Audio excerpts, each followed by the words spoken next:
All right, Special Forces Warrant officers are responsible for a lot of different things. Risk calculus is arguably the most important thing that we leverage in order to provide advice to decision makers.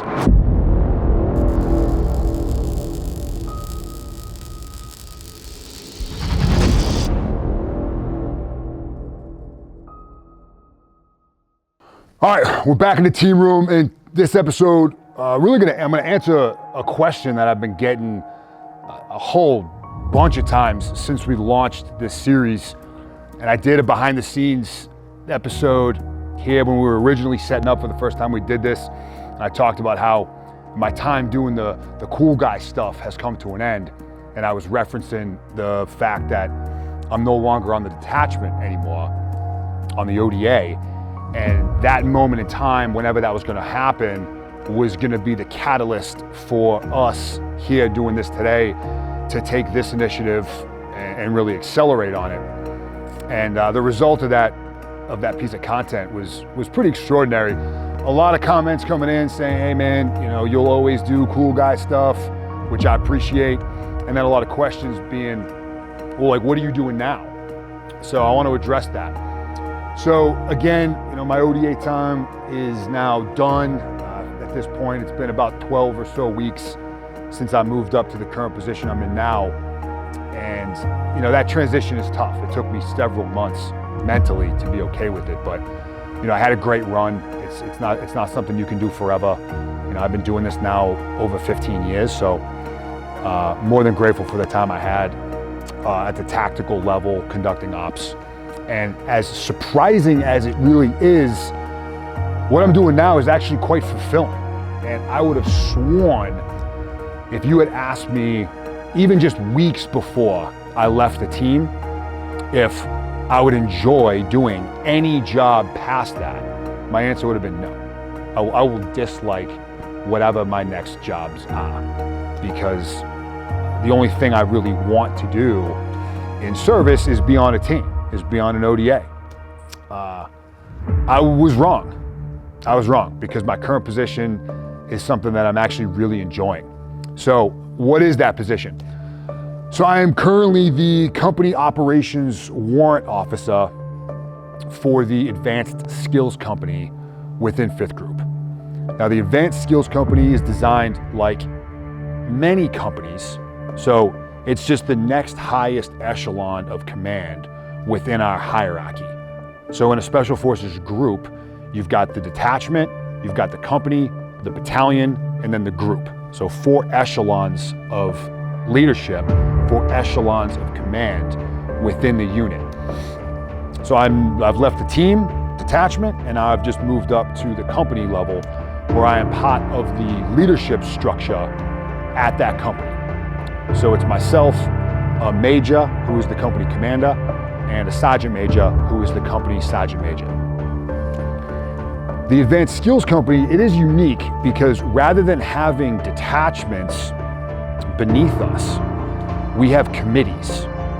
Now these committees are responsible for teaching classes, providing guidance on specific niche skill sets, and providing support within those skill sets to the actual teams or to the unit. So for example, within the Advanced Skills Company, we have our Advanced Urban Combat course. We have our sniper course. We've got driving courses. We've got maritime operations detachment that supports and does stuff for us that requires operations on the water. We've got our free fall committee that they do stuff for guys jumping out of planes. So for me, it was kind of a multi-layered transition, because not only am I leaving the team to move up to the company level, but I'm also leaving the line units and going over to a more schoolhouse environment. The reason why it's something that's so fulfilling is because we service the entire group, and actually beyond just the group. So I don't have to go very far to be able to engage and influence the entire unit, because they all come to us to get training or support for any of the advanced skills that they determine that that team needs at that time. Like with most elevations at echelon, it does span your area of influence quite a bit. You do lose a little bit of intimacy with the guys because you're now at a higher level, and that broadens out. So that's just a natural reality. The higher you go, the wider it gets, so the more shallow it gets, interpersonal relationship-wise. But just being in a leadership position with the chance to engage with a wider audience is actually quite fulfilling. So what does my day-to-day look like? Not all that much different than what an SF warrant officer does on a team. My days of kicking down doors and shooting bad guys in the face are over. But what warrant officers really do best is we serve as advisors. So on the detachment, a warrant's advisory capacity is to the detachment commander and the team sergeant. Well, now I'm essentially doing the exact same thing, except I'm working alongside a major and a sergeant major. So I still provide that level of counsel and guidance and advice. It's just for, more senior leaders. And the way in which I do that, the way in which I provide that advice is done through a variety of ways. I'll just talk about one here, and that's risk calculus. All right, Special Forces Warrant officers are responsible for a lot of different things. Risk calculus is arguably the most important thing that we leverage in order to provide advice to decision makers. This is something that every single one of you knows about. This is something that every single one of you do constantly throughout your day. You probably just don't look at it through this lens. Risk calculus consists primarily of three things: hazards, mitigation criteria, and opportunity, meaning the potential effect of doing the task. Every decision, which is a strong word, every decision that we make, we're doing risk calculus. We're not thinking about it most of the time, not as methodically as we do when we're conducting operations or training, but it's happening. It's happening. You are analyzing the potential hazards of doing a particular thing. You're determining ways you can mitigate something bad happening if and when you do that thing. And then you're analyzing the upside if you decide to do the thing. You can also boil it down to risk of action versus risk of inaction. All right, and this is something, again, we're all familiar with, something which you do. So my advice and my challenge to you is take note. Start off with some of the bigger decisions you have to make, or some of the more difficult decisions you have to make, and recognize that within that moment, you have an option: risk of action, risk of inaction. You're assuming risk no matter what. There is a risk associated with it. There is a cost associated with it. There are going to be hazards and effects that happen by either doing the thing or not doing the thing. Literally, as I sit here right now, I have done this multiple times already just to this point in time today. I had a decision to make. I'm either going to go to the studio and record an episode of Team Room, or I'm not. I'm assuming a risk one way or the other. And there's a lot of variables. Let's just make it simple. The risk of me doing this means that I'm leaving my wife and kids at home right now. My wife's holding down the fort with 2 small boys, something she's more than capable of doing. I assume that risk. I'm missing out on time with my family.